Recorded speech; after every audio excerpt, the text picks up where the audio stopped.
the development of an Afrocentric curriculum. In New York City at City College, Dr. Jefferies fights the system to see to it that our story is told and is told truthfully.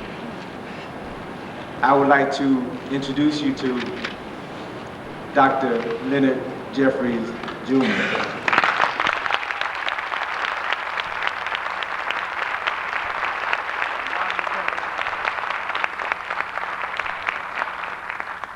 He's got, take notes, he's got a lot of material, a lot of reference material that he's going to be sharing with you today, and I would definitely advise you to take notes. After Dr. Jefferies is finished with his presentation, we're going to take a short 10-minute intermission and then set up for the question and answer session. So I present to you Dr. Leonard Jefferies.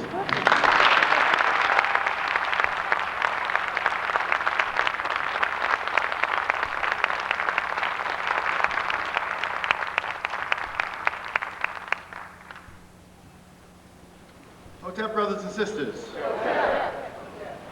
It is indeed a pleasure to share this podium with my brother, Dr. Asa Hilliard III. And it certainly is a pleasure to be able to share this weekend with you. I understand that the snow has started. We don't want anybody running for the exits. And we hope that you put on your boots and your gloves and you come out tomorrow.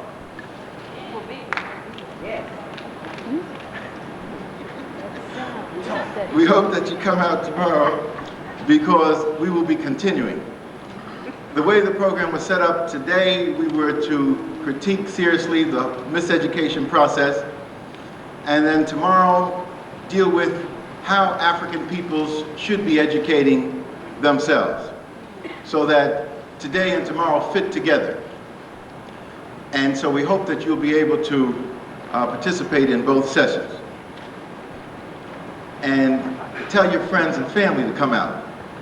Get some skis or whatever you need to come here, but come on.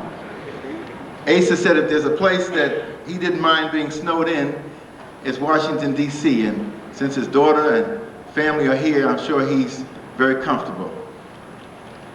The questions that we're raising are important and crucial, and so important that I would like to do a ritual that I do often and all the time before I do something major and important. And that ritual is part of a ritual that Africans on the continent do when they're engaged in something important. It's the ritual of libation. Before everything important in the African cultural complex, before a birth or naming of a child, a wedding, a funeral, before a major activity, marriage, there is the libation. So I would like to do that symbolic libation before I do anything else. I also would like to dedicate my participation in the weekend to a brother spirit, African force that I grew up with over the last 25 or so years and who helped to strengthen me. And that brother passed not too long ago, but his spirit is still alive in me and others.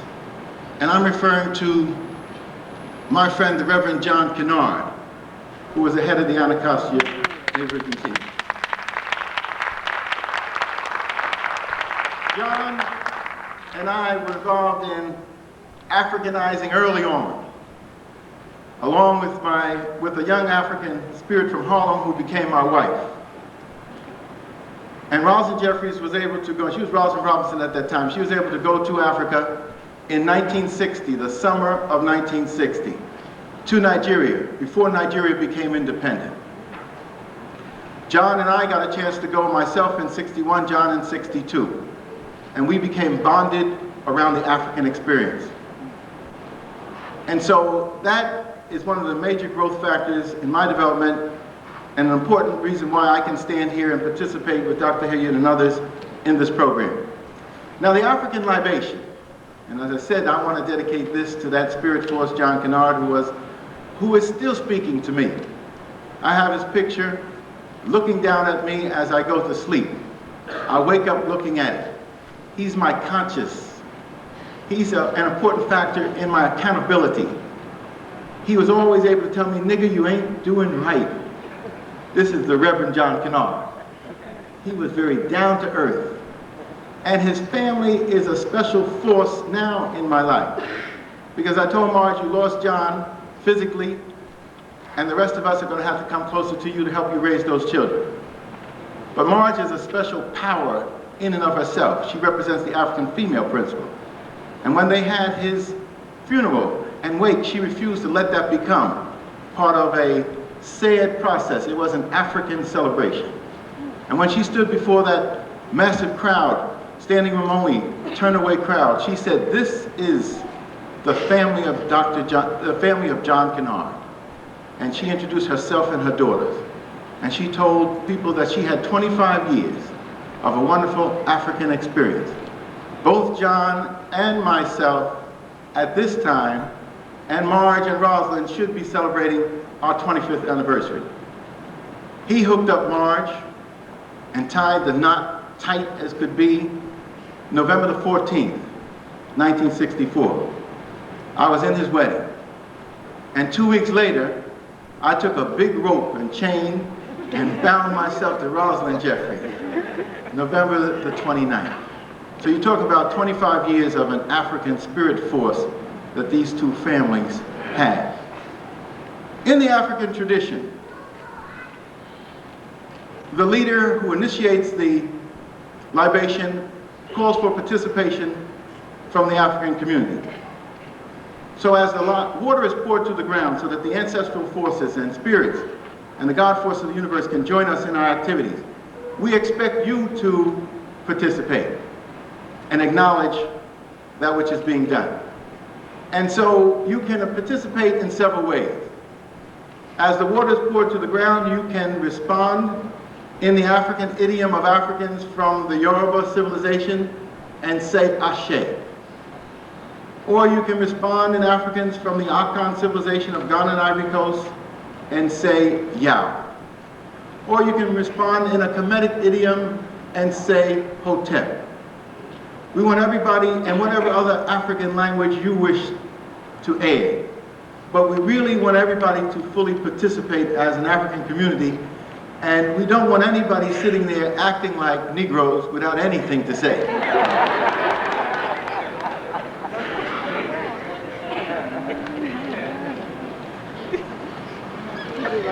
In the name of the African ancestors who began the march of humankind in the womb of Africa, the Great Lakes region, we ask these ancestors and the God force that created them to be with us.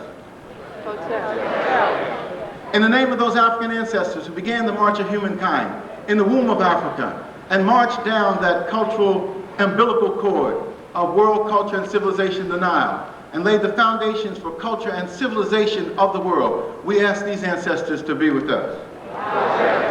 In the name of those African ancestors born in the womb of Africa, who marched down the Nile and laid the foundations for culture and civilization of the world, and raised the pyramids and temples along the Nile to their God concept, laying the foundation for mathematics, science, philosophy, religion, morality, ethics, and culture, we ask them to be with us. In the name of those Africans who we know, the great kings and pharaohs and their queens who built the great pyramids of Giza, the pharaoh Khufu and his wife, his son Khafra and his wife, and his son Menkaure and his wife, we ask them to be with us. In the name of those Africans in the 18th dynasty, another golden age of Africanness, who laid the foundations for many of the institutions that we preserve in the Western world as a civilizing process, who built and extended the Great Lodge, the Alman offices, who raised anew the concept of one God, the Sun Akhenaten, and who laid the foundation for discovering African culture and civilization, the boy king whose tomb was discovered, Tutankhamun. We ask 3 generations of this great African family to be with us. In the name of those Africans who went out of Africa and helped lay the foundation and culture and civilization of others, and that Africanism spreading to those people who became the ancient Hebrews, those people who were the early Greeks, those people who became Buddhists, we ask them to be with us. In the name of those African ancestors who inspired the Prophet Muhammad to reach into Ethiopia, stretch out his arms unto Ethiopia and pull the Ethiopian understanding of the God concept to help lay the foundation for Islam. We ask them to be with us. In the name of those Africans who spread through other parts of Africa, raised the stone cities of Zimbabwe, built the great empires in the Sudanic area of Ghana, Mali, and Songhai, built the great city-states among the Akan and the Yoruba and the Hausa, we ask them to be with us. In the name of those Africans who left Africa, pulled out of Mother Africa, crossed these hells into North and South America, who had within their mind, body, and spirit the strength and spirit of Africa, and who not only survived but thrived under the most dehumanizing process of enslavement, we ask them to be with us. In the name of those Africans in these hells of North America, our immediate forebears whose names ring in our hearts and whose spirit strengthens us, the Harriet Tubmans, the Sojourner Truths, the Nat Turners, the Denmark Vesey's, the David Walkers, more immediate ancestors, Marcus Garvey, Martin Luther King, Malcolm X, our immediate forebears, and our brother John Kennard, we ask them to be with us. In the name of our African future, we hope that our spiritual force and the ancestors and the God force of the universe will strengthen us so that we can go forth and do the work that we have to do. Thank you very much.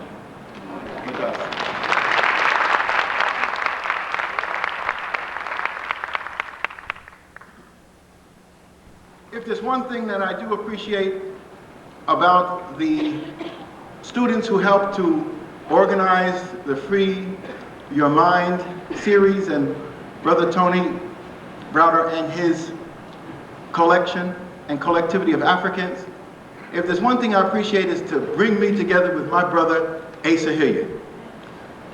Unfortunately, however, you almost had a triple whammy, but it just couldn't coordinate.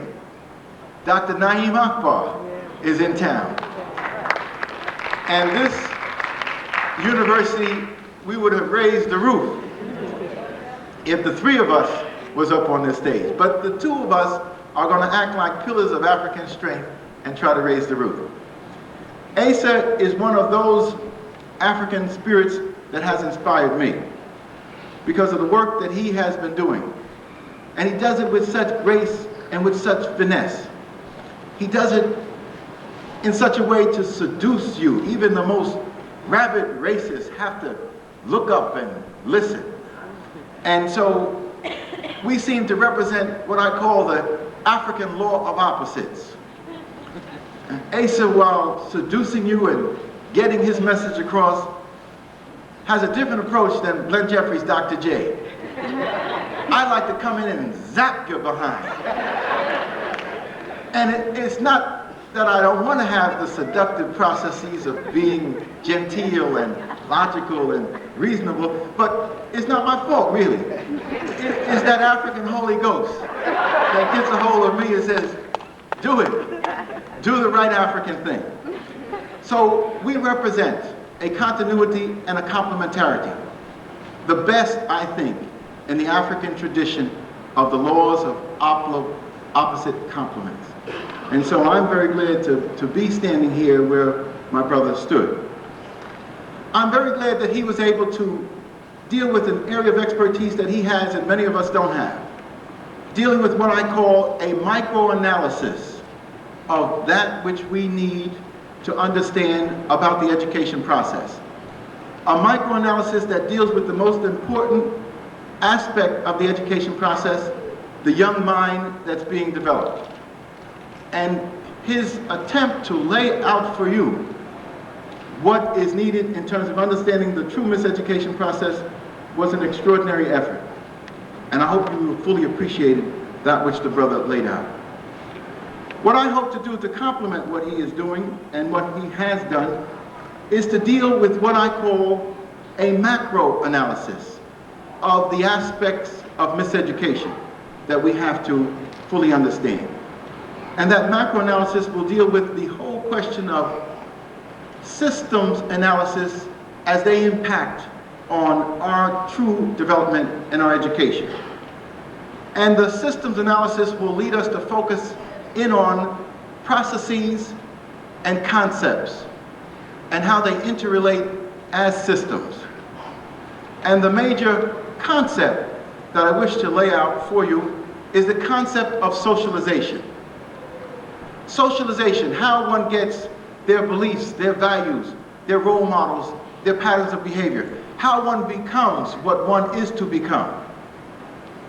And as we look at socialization, we need to see it in its systemic aspect as part of a process that's part of transformation, growth, and development, if it's done properly, or part of a process of retardation and negation and destruction, if it's not properly done. So we need to understand more than anything else, at least in appreciating what Len Jefferies will try to do for you, the concept of socialization. How we get our beliefs, our role models, our patterns of behavior, how we become what we have to become. And if we're dealing with African peoples, we have to understand that that process, within the context of our miseducation, has had a twofold dimension. Because you can be positively socialized, which to me means socialization into oneself, an appreciation of one's essence, and the extension of oneself, meaning one's people, and the heritage and legacy that one's peoples have been involved in, particularly their value system. Positive socialization means being processed into oneself. And unfortunately, not enough of that is taking place. Dr. Hildy was outlining those examples of achievement of the positive socialization process, and monumental things were accomplished. The potentials, in part, were greatly realized and could have been extended if a full African socialization was in play. Most of the efforts that he talked about referred to African achievements and success against the odds, without the fullness of the community and the families and our energies and our efforts and our spiritual force working together. But the devastation of miseducation leads us to focus in on the other process relating to socialization, and that is negative socialization, which to me means socialization out of oneself. Socialization away from one's essence. And those formal systems of education, be they primary or private school education, be they secondary or graduate higher education, those systems of formal education that we have to relate to are the epitome and the prime examples of the negative socialization process. Because the higher you move in these levels of formal education, the more you are alienated from yourself. The more you become a deficit for African peoples. So those of us who have the PhDs and BBDs, etc., you need to put under a very severe African microscope. Because when you rise to the top of the European ladder, and he stamps you on your behind and says, go out and continue messing with African people, we have a problem.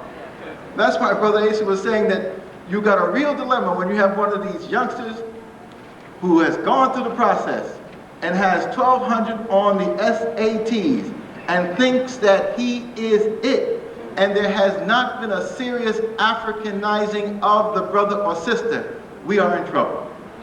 So that's why when they have these gifted classes, and you feel that that's where your youngsters should go, and you blindly place your youngster in these classes, you are putting the youngster on the block to be slaughtered.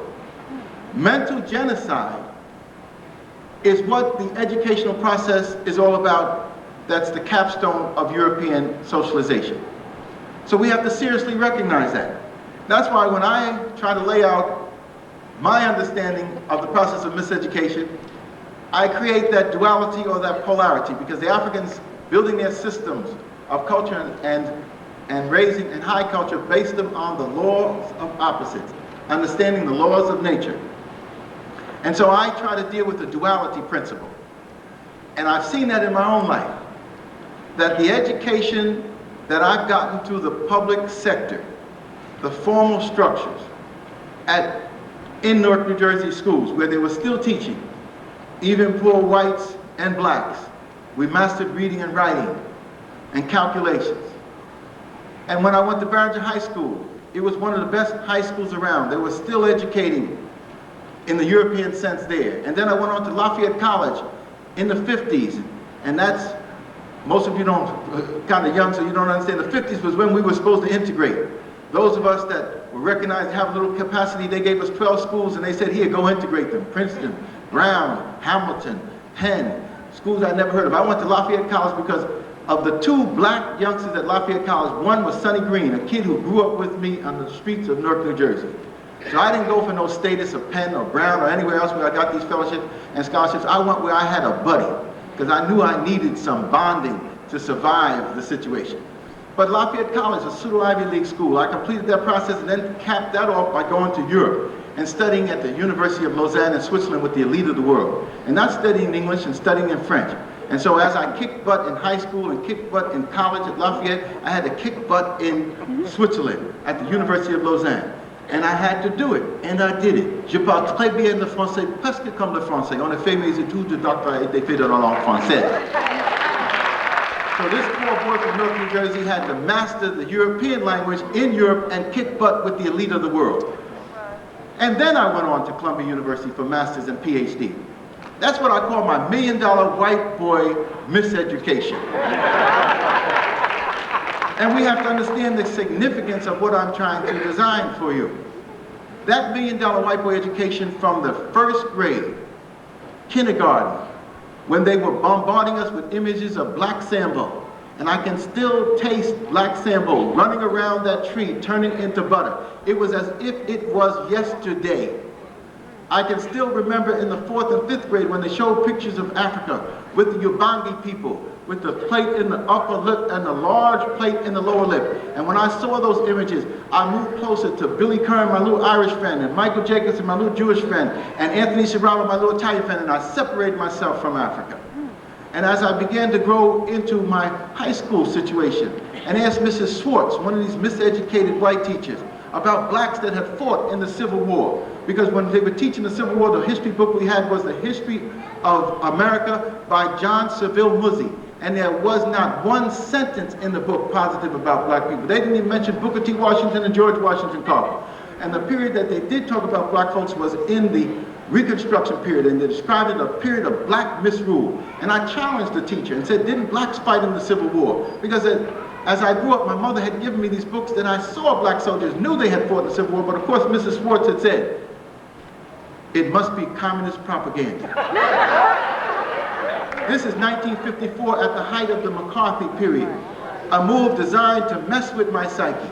And as I went through the later processes of education at Lafayette College, there was nothing serious about black folks. I had to divine an honors study with Professor Frechner, studying the urban crisis in America, traveling across the country in the summers, and for a year-long process, had an independent study of the problems of black people. There was nothing in the content of the university dealing with black folks.